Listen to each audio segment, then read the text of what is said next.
Hello,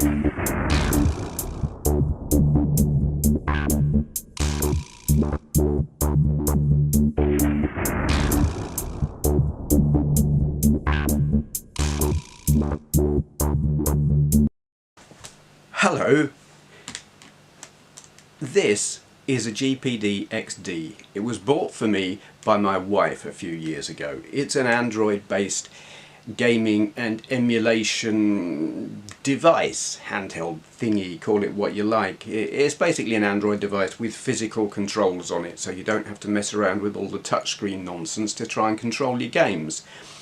It rapidly became my go-to device for gaming on the go. Anywhere I was going where I had the opportunity to do some gaming, this went with me and nothing else. I like it a lot. So recently the very nice people at Droidbox sent me this. It's not exactly the same device, even though it looks like it. I haven't picked up the same thing. Look, see. This is a GPD XD Plus. Visually identical. The same size, same weight, same controls in all the same places, everything. Very, very minor visual difference on the thumbsticks. Purely visual, you barely notice it unless you know to look for it. Uprated internals, faster CPU, faster GPU, more RAM, more storage.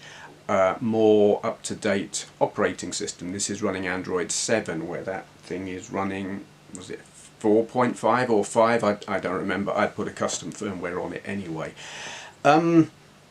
Yeah, so what's it like to use? Here's the question everybody is asking, if they're asking that question.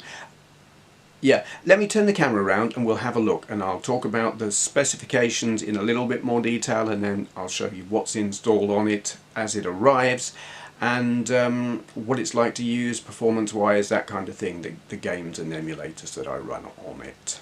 Yeah, okay, bear with me.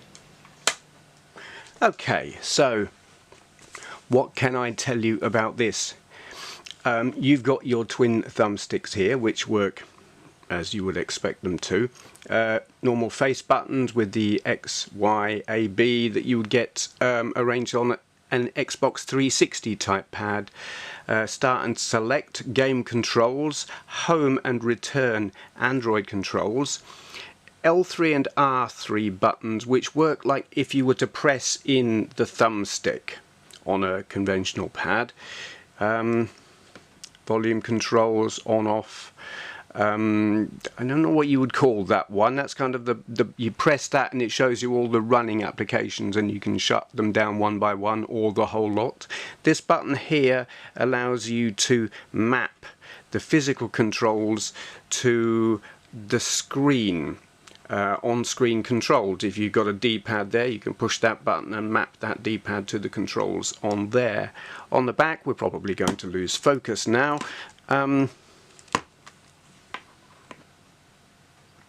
Shoulder buttons, R1 and L1 and L2 in fact there. I've got it upside down. Yeah, L1, L2, R1, R2, micro SD card, micro USB socket, mini HDMI, something like that, headphone socket. It will take up to 128 gigabytes micro SD card, which is very handy. So the specifications of the thing itself, it has got a, what are we calling it? A MediaTek MT8176 CPU. It runs up to 2.1 gigahertz. That's like in turbo mode. I'm not sure exactly what it runs at in standard mode, but it boosts up to that. 4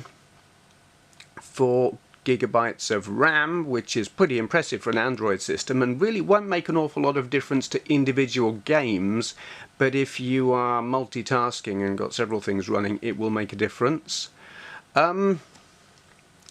It supports the Vulcan Engine, which it matters for things like the PSP emulator, Ppsspp. That will make use of that and it will run better.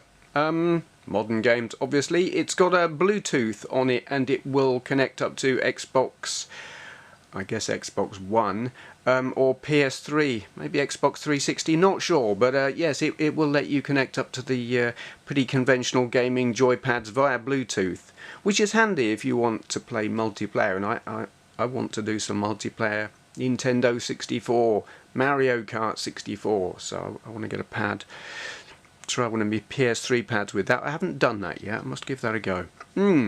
Okay, let's turn this thing on and see, well, show you what it's like. So, straight out of the box, on boot up, you're presented with this screen, which is the, I think they call it Metro user interface. I'm not a fan of this, but I'm just showing it to you so you see what you get as standard. You've got different tabs along the top that will take you to different features, apps, settings, but in the emulator thing you've got your almost ubiquitous with Chinese emulator type things like this Happy Chick, which is a little bit, I'll skip whatever that is, get off. You can use it to download games, ROMs, you name it, complete games, Android games. I think you can run ROMs within it, like has built-in emulators, I think. I never use it. It is of questionable legality and if there is software like native Android software that has been cracked, I'm like, yeah, I worry about security, so I don't use this, but it's there if you want it, if you want, you know, I'm not saying you shouldn't use it, that is entirely up to you. I don't use it. Retroarch is built in, which is a really cool multi-core emulator system. You can, once you've installed the various different cores for various different systems, you can run like loads and loads and loads of different consoles and handhelds and computers and whatever, all from within the one app. It is not the most simple thing to use. It took me a while to work out how to do it, but it does allow you to run 32X software, and it is the only system or piece of software that I know that will let you run 32X on an Android device. I've not found anything else that will do it, so that's a cool thing. And then you've got Ppsspp, which is the PSP emulator, and that comes pre-installed as well, which is cool because it does run very well on here. But as I said at the start, I'm not a fan of that user interface, and one of the features here is this thing called UI Switch, and I just go straight to Launcher 3, and that, to my mind, is a whole lot nicer. It's just, this is how I like to use Android. It's kind of Windows-esque in that you've got folders with multiple apps and whatnot represented by normal standard icons. That's what I want, that's what I like. Yeah, I forgot to mention earlier, you've got 32 gigabytes of storage on here, which is uprated from the original GPD XD, so you can fit an awful lot of emulators on here, or ISOs and ROMs to run on the emulators as standard without even having to fit a micro SD card, and that is cool. And there's none of that weird silly splitting between system and on-board micro SD that you get with some portable Android systems. I found it very illogical on some of them. This is just plain internal, loads of it, not split or anything. It makes sense and works very nicely. I have been asked in the past by a few people, how am I getting the emulators onto my Android systems? And the answer to that is simple. It is the Play Store. You go to the Android Play Store, do something like, I don't know, I can't type, not from where I'm sitting. Mullators, and you will find all of these. Ppsspp, that's the PlayStation 1. Drastic, DS, got that. In fact, got all of these, got that. It loads Retroarch. There's free ones, there's paid for ones. Some of the ones I've got I paid for, and some of them I'm just using the free ones. That's how I get them. You just go to the Play Store and install it. You just click the thing and it will auto install it, and then when you come back to your home screen you'll have icons there, or if it hasn't put them on your home screen it'll put them on here, and then you can drag them across, which is great. And then basically you just go into settings for each emulator and tell it where your ROMs are and tell it where your BIOS files are, or if it wants them somewhere specific you use this file explorer thingamajig to yeah, go away, to move stuff around. If you know how to use a Windows file explorer you'll know how to use this, and if you don't, it's beyond the scope of this video for me to explain it to you. So Google it. Google is your friend. Yes. So what is it like to use? Great. Performance wise, I'm gonna have to show you. What I'm gonna do is, rather than do my usual break my back kind of thing where I'm bending over the camera and the thing showing you the games running on this little screen, I'm going to plug the HDMI cable that came with it, which was really very nice. I'm going to plug the HDMI from this into my TV, which is just behind me right now, and I'll point the camera at the telly and you'll get a better view, largely. Okay, so bear with me.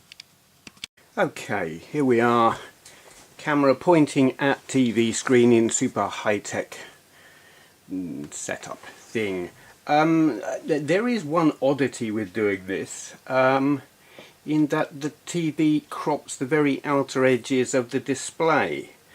You might notice up there in the top right corner the little row of icons and the time and stuff are slightly cut off. I don't know if that's the TV or the device or the operating system that is causing that. I won't say at fault, I see it as a quirk. I haven't found a way to fix it. It doesn't strike me as a major problem when you're playing games, except occasionally you lose sight of the score. But largely you're not going to play the thing with it viewed on the telly like this. I'm just doing this for the sake of showing you the games and stuff. Mostly you're going to play this thing with it, you're going to be looking at the handheld screen. I certainly am anyway. So okay, let's see, what have we got and what is good and what is not good, because there are ups and downs in terms of the performance of some emulators on here compared with on the original GPD XD. All the obvious stuff that you would expect to work works. The Mega Drive emulator, great. NES, duh, no problem. 2600, obviously. So it's when you get to the upper end that things get tricky. Let's have a look at Ppsspp 64, which is... There's really only one thing I ever want to play on this, and I always go for the same ones anyway, like, so that you can compare. If you want to look back at if you want to compare previous videos on like other systems. Yeah. So that's looking hunky-dory. Now certainly on the, what was it, an earlier JXD, the S7800B, it struggled a little bit. It was just about playable, but it wasn't as smooth as this.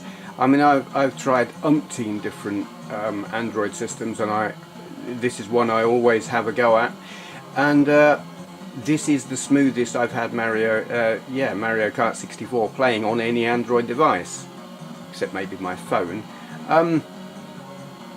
It's gorgeous, it's lovely. It will probably be up to doing 2-player, which is why I want to sort out a Bluetooth joypad on here so I can play Andrea at it, because she always says to me, you never play Mario Kart with me. Well, I've never got it set up for 2-player. So, yeah, that's great. It's working very nicely. So that works well. PS1, yes, absolutely great. Dreamcast. Now that worked adequately on, I'm going to have to turn down the volume. On the earlier GPD XD, it worked.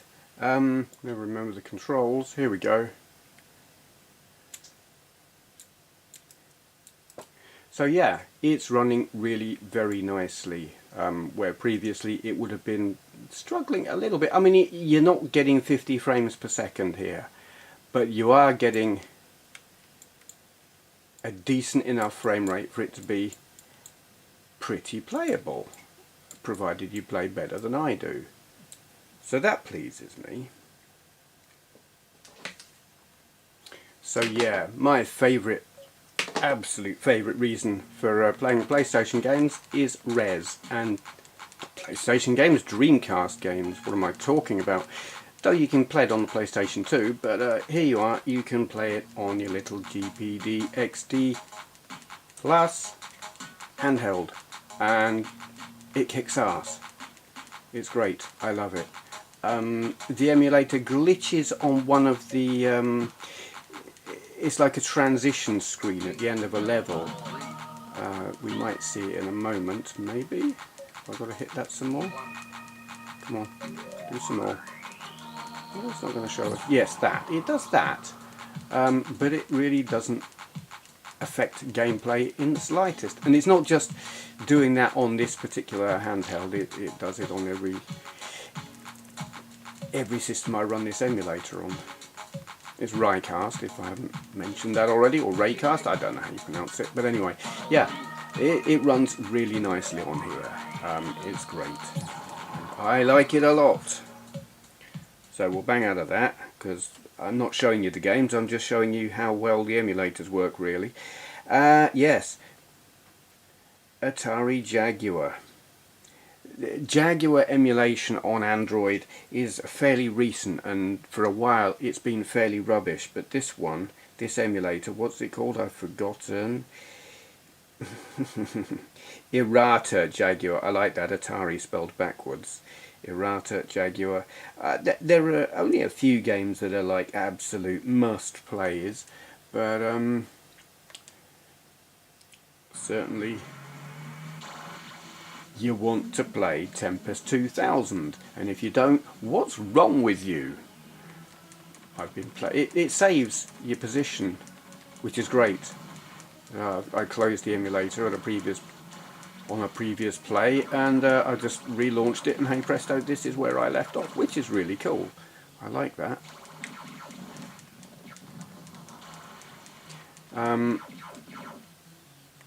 Other games. What else have I got on here? Club Drive. That works, though you might wish it didn't, because yeah, that's probably the best thing to do, is lose. It's not a great game. I like it because it's so awful, but it plays well on here, where I've played it on previous systems, other systems, and it's not really been playable.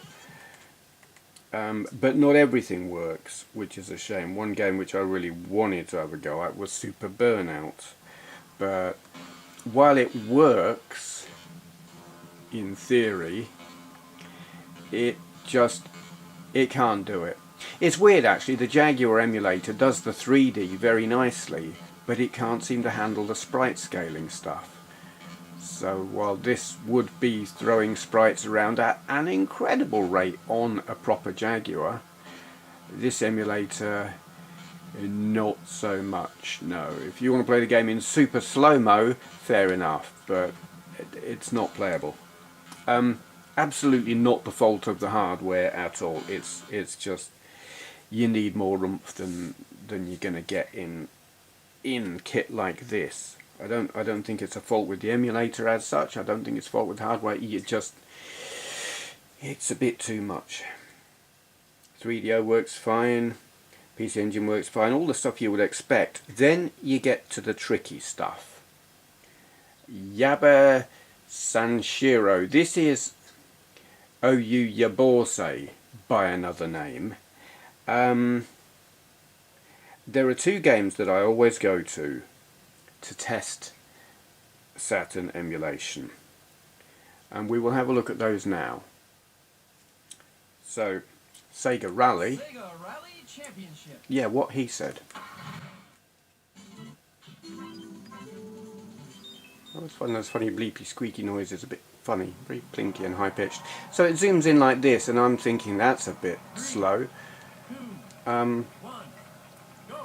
I'm pressing the wrong button. There we go. And that is great.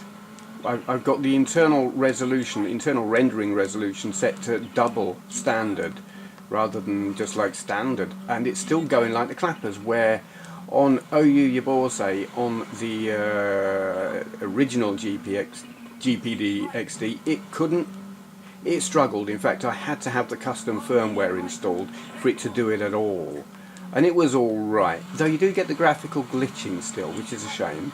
But in terms of frame rate, it's great. It's really going for it, and I'm very happy with that.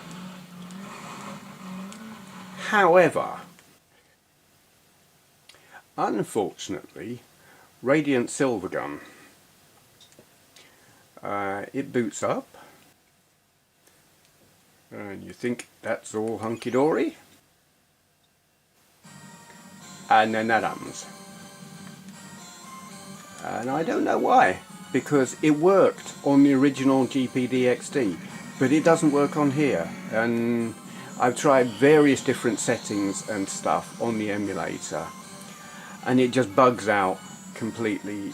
You can't play it, and nothing I've tried to do with it will make it playable. And this is what I'm finding with the Saturn emulator on here.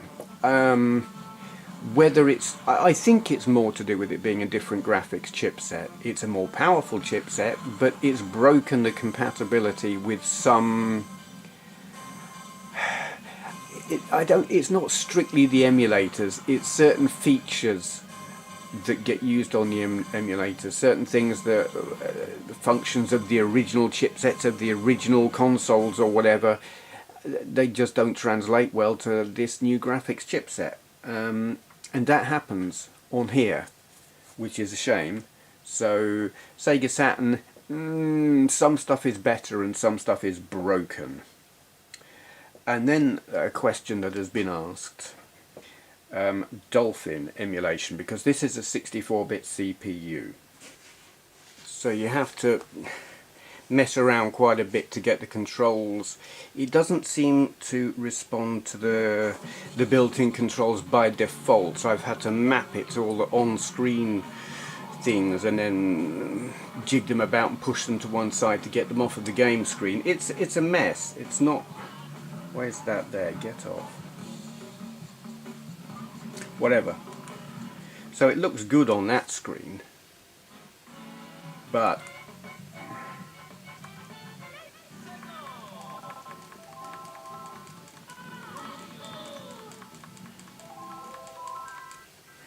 when you get through all of the menus and stuff, and you get to this point, I have tweaked and tweaked and tweaked and done everything I possibly can to optimize the settings.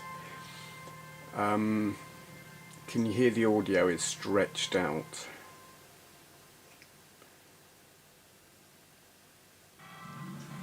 Yeah.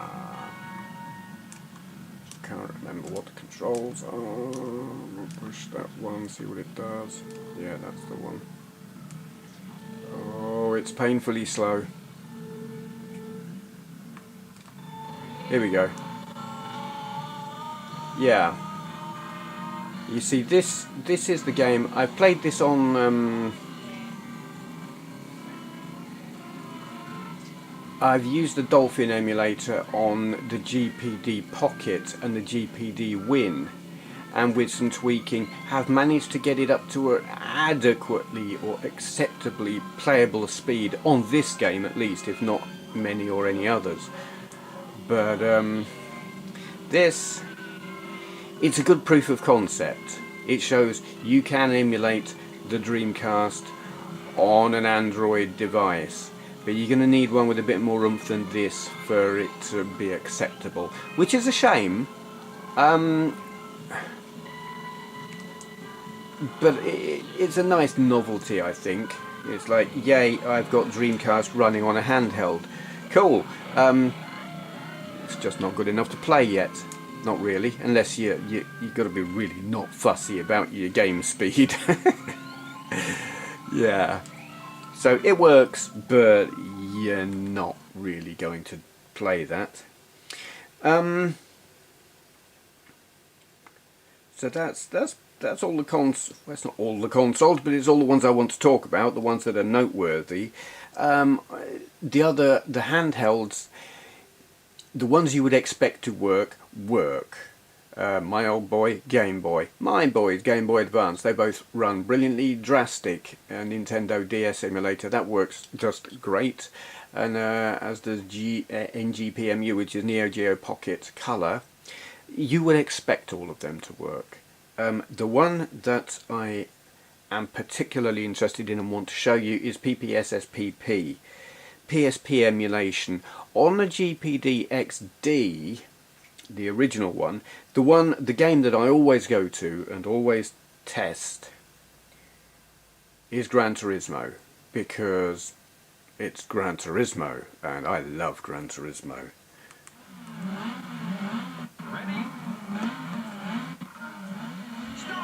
Now, as is always the case when I test this, oh god, and I don't think I've got my brightness bright enough for you to see it. Menu, exposure, auto, that might help. Yeah, I always play this circuit, and if you've seen any of my previous videos where I'm playing this game, I really struggled to get an adequate frame rate without stuttering audio and all of that. I could play it, but it wasn't great. In fact, it was poor. It was it was on the very outer edges of acceptable and like worth bothering with. Here, you're not getting the maximum frame rate that you would get on a PSP. But it is playable, and it is running at a higher than standard resolution. We're running at twice the render resolution and twice the on-screen resolution that you would get on a PSP. So this looks better than it would look on a PSP in terms of how many pixels are on the screen. The frame rate is not perfect, but it's the best I've ever had it. So that's pleasing me. It's yes, I will quite happily play this like this, you know, sitting on a bus or on a train or whatever, and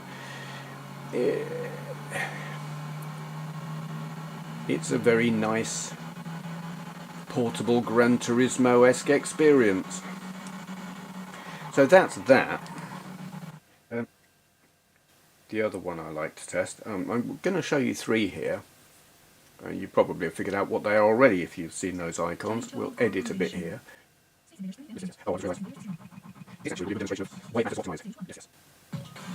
You need to optimize your... is he going to do it now? Oh, no, it's working okay. I had this set on Vulcan, the Vulcan graphics engine, and it was doing some weird crap that was kind of spoiling it and a bit annoying. Love this game.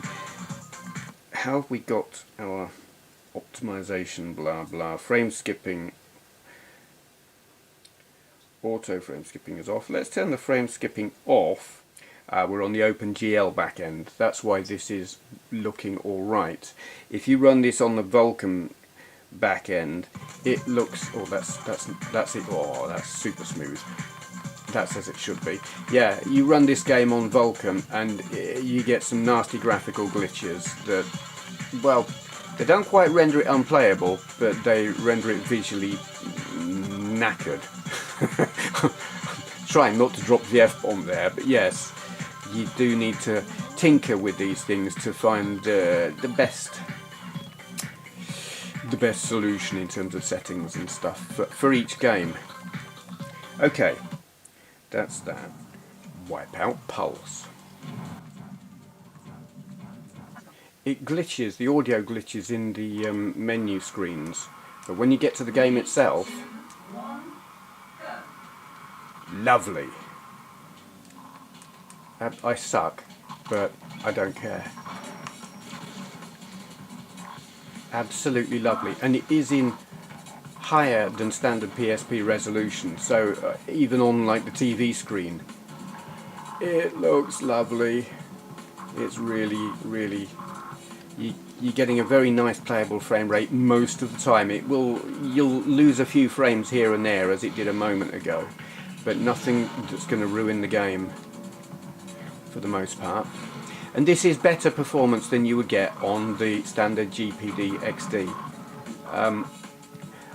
I'd never played Wipeout Pulse on the original one, but certainly Gran Turismo ran a whole lot better, so I'm guessing this is a good deal better as well. Certainly this is really pleasing and I like it a lot. Okay. MAME. Okay. The one I always go... Oh, don't do that, get off. The game I always go to on here to demonstrate how good is it at MAME. I'm trying to remember what it is, or rather where it is. Actually, there are a couple of games that I can play on here that I've not been able to play before, so we'll have a look at them in a moment. C. That's Cruising World or Cruising USA. Either one of those will go there. Because this definitely on the original system it wasn't even close. You just like didn't bother. I don't want that one. I didn't want that one. Yeah, you see that crawled and it's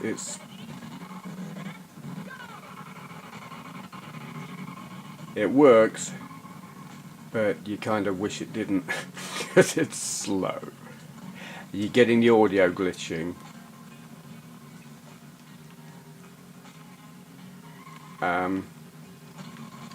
Yeah, that's you just don't want to. What was it? Oh, yeah, here we go. Radmobile.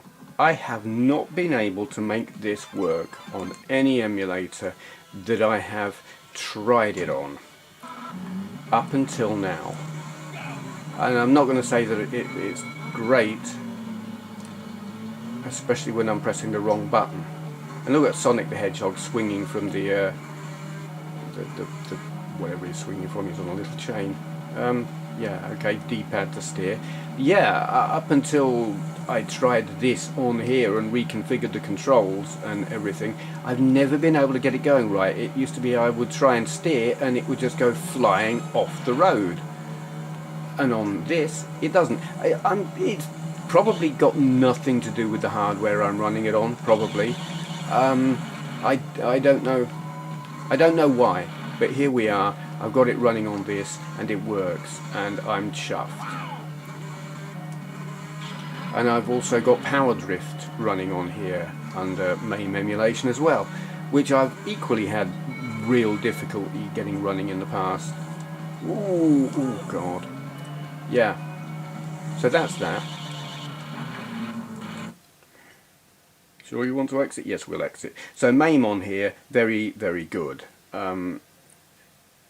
I don't know, is it because they've updated the MAME software, or is it something about the way does the hardware particularly like it? Couldn't tell you, don't know. One last thing I want to show you on the emulation side of things. No, don't want to load core. Want to load content. I mentioned 32X. This, I have been running this emulator for 32X to play Virtua Racing. That's been my go-to game. And every time I have tried to run the Star Wars arcade on here, it has just basically said, nah, forget it, we ain't gonna work for you. And it just graphically glitches out and you get the sound effects, but the visuals were like, nah. This works. I don't think I've got the controls configured yet. I might have. Press start. I am pressing start, but yeah, okay, I've got to have them. Right, edit myself back in. I can't remember at what point did the music start. Basically, it works. I've edited the sound out of it because copy content ID for the Star Wars soundtrack. Yeah, it needs some tweaking in terms of making the controls invisible, the on-screen stuff. That's very doable. I just haven't got around to doing it. But you can run Star Wars under 32X emulation on this thing, and you couldn't do it on the original. So I am chuffed to bits about that. Right, we will bang out of there. Clear all. Last couple of things I want to show you in terms of gaming.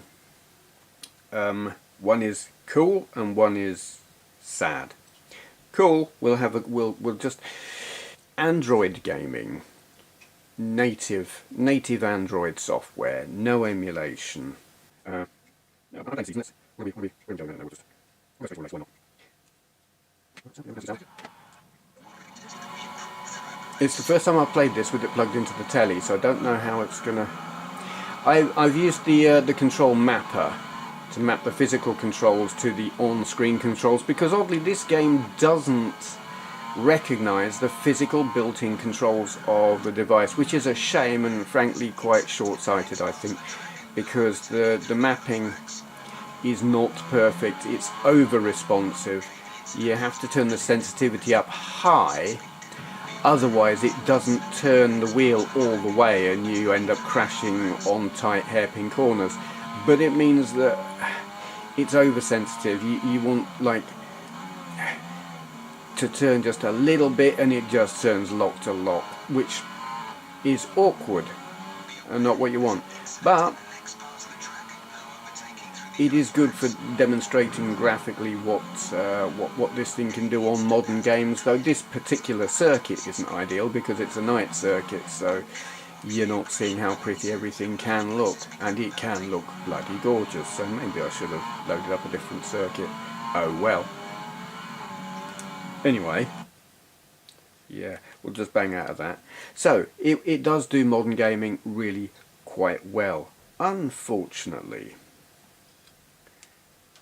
one of the native Android games that I love to play, and I've loved this game since forever. Okay, maybe we can have the audio back. Yeah, I'm just hooning around.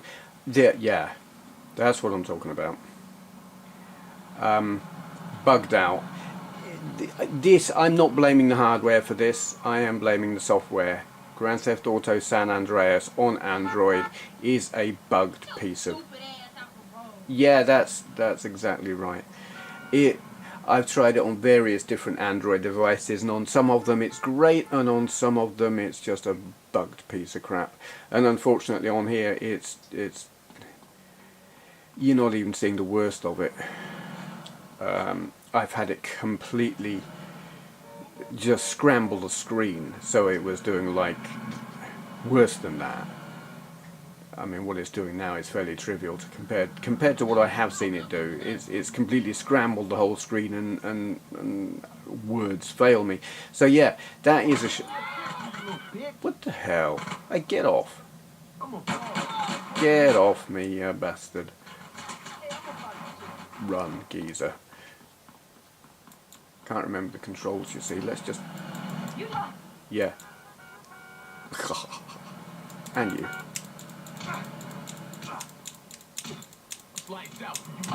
Oh dear.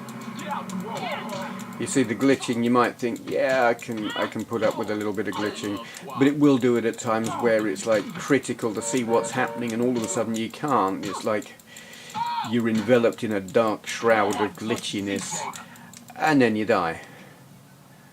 So that's a shame. However, that's still not engaged brain. Grand Theft Auto Vice City runs just fine. So if you do want some Grand Theft Auto goodness, you can play that one and you'll have no problems. So that is that. We'll have a look at other stuff that comes as standard. You've got the gamepad thingamajig. Yes, you can select whether it recognises Xbox joystick mode or PS3 joystick mode. Other things you can do, exchange L1R, L2 buttons. Which one responds to which physical button, because, well, the outer, the bigger ones, which are R1 and L1, they're easier to get to. The inner ones are kind of fiddly. So that's a handy thing to have. Goat Simulator works nicely on here. That didn't come as standard, I installed that. Kodi came as standard, that's good. You won't, currently I don't think, can't get any of the really naughty plugins. Not like I've tried or anything, wouldn't dream of it. You've got, yes, while you've got your Android Play Store, you've got this other thing as well. Stay a while and play. I don't know what this is called because it's Chinese, and it's native Android games, and that's all I know for the right. Okay, what is this?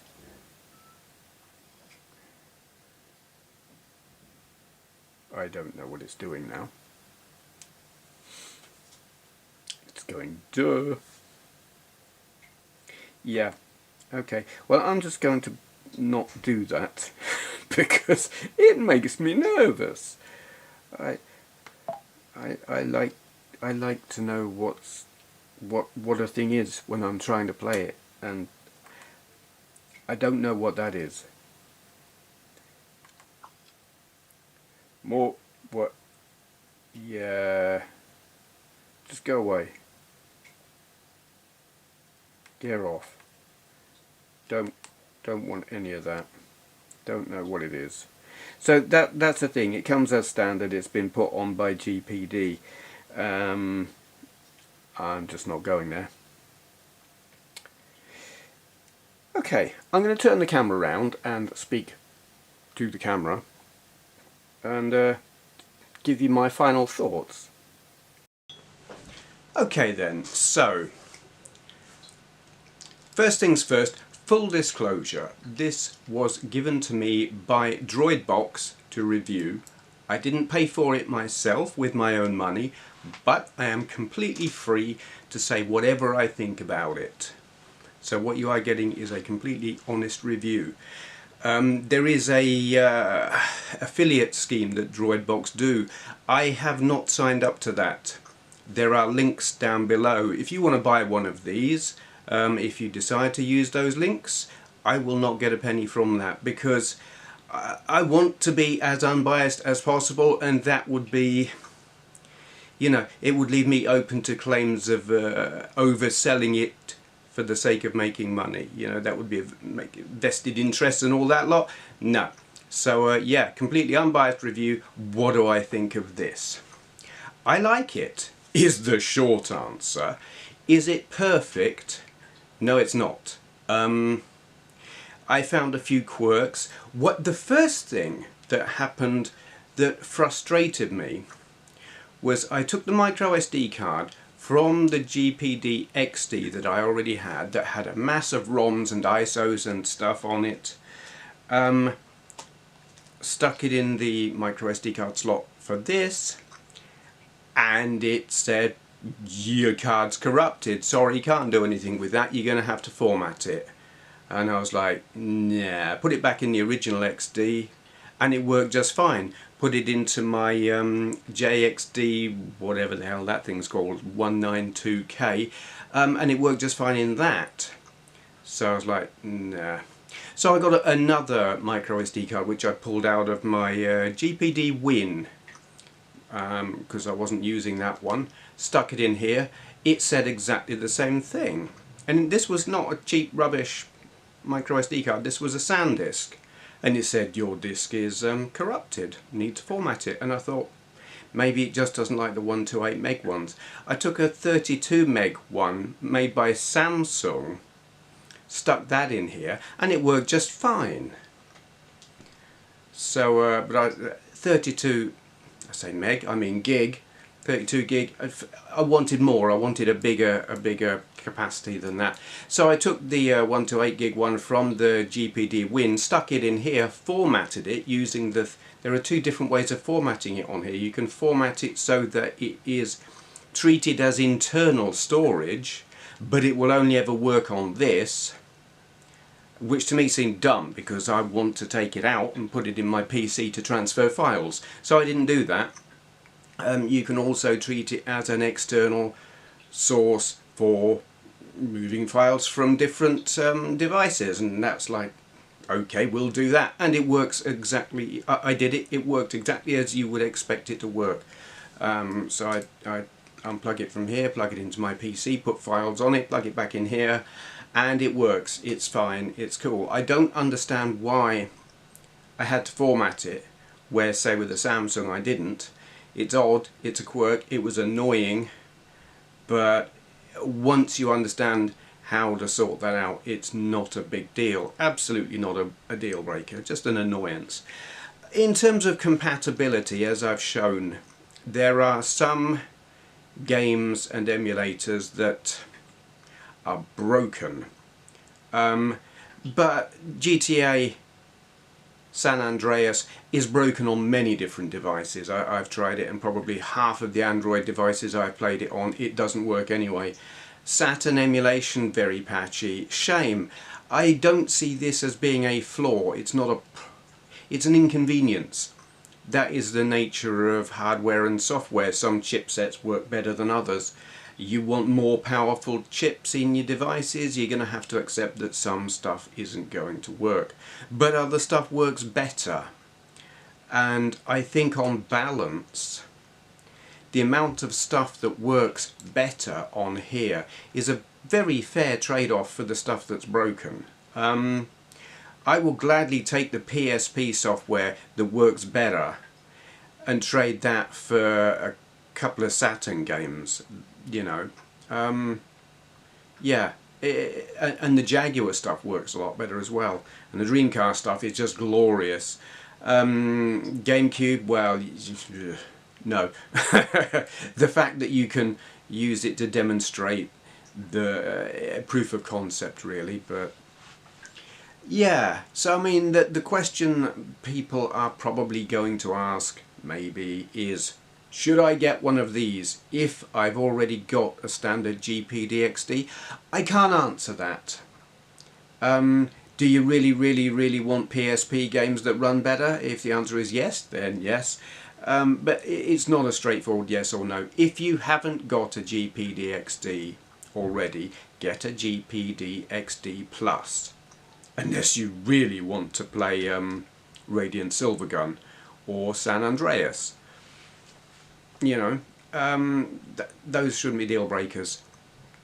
It's got more oomph, it's got more potential, is the thing. The standard XD has it's reached the limit of what it can do. Whatever you've got on it is as much as you're going to do. I think the XD Plus has potential. I think software can be optimized to work with this chipset better, more efficiently perhaps, if developers decide they want to do that, and I would hope that they would, because I do see these kind of pieces of hardware, these devices, as they're cool, they're important.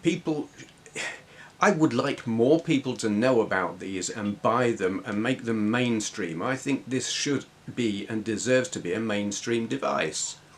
because it can do so much. I wish more native Android software was good and took advantage of physical controls, like that Formula 1 game by Codemasters. Great game, but they've so dropped the ball by not being compatible with physical controls without having to use like the mapping tool to map to the on-screen controls. That is a lost opportunity. I would like to see more software of that kind of quality optimized for this kind of device. The sky would be the limit, really. One other thing that I have noticed with this, it gets hot. This area here, if you're playing something that takes a fair amount of power, this gets hot. I've not noticed any problems with stability, and I did think while it was running hot like that, well, this thing's going to be killing the batteries, isn't it? It wasn't. Battery life was, I didn't time it, but at no point did I flatten the batteries, and I've been playing it a lot. You know, I can play it for the day, on and off. Obviously I'm not going to play 24 hours or even 12 non-stop, but it lasted as long as I would want to be playing a game, and I didn't flatten it. I think it's decent battery life, regardless that it gets hot. So that's impressive. Yeah, I think that's pretty much all I've got to say about it. Wi-Fi connectivity is good. I never had a problem with the previous model, but apparently this uses like more modern Wi-Fi. I don't notice a difference. The Wi-Fi in this place is rubbish anyway, so yeah, but it was a good stable connection, which some Android devices don't have. I've certainly used some devices where stability has been appalling, but this rock steady. It's got Bluetooth connectivity, which is something that was missing on the original device. Yeah, I like it. It's not perfect, but it's very good. If you haven't got a standard XD, I do recommend going for the XD Plus. And as I said earlier, there is a link down there to the droidbox.co.uk site where you can buy one of these. They've also provided a load of links. I'm just looking now. I guess these are their links to Amazon pages where they're selling it via Amazon in like many different countries: USA, Canada, UK, France, Germany, Italy and Spain. If you're in one of those and you don't want to go direct through the Droidbox website, you can buy it there. Yeah, okay. Final look, GPD XD Plus. I like it.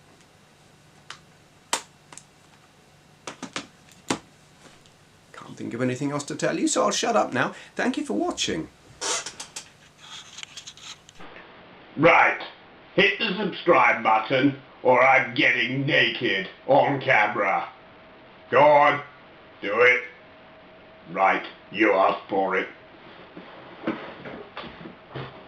Ah! You asked for it. Ha! Ha! Uh-oh.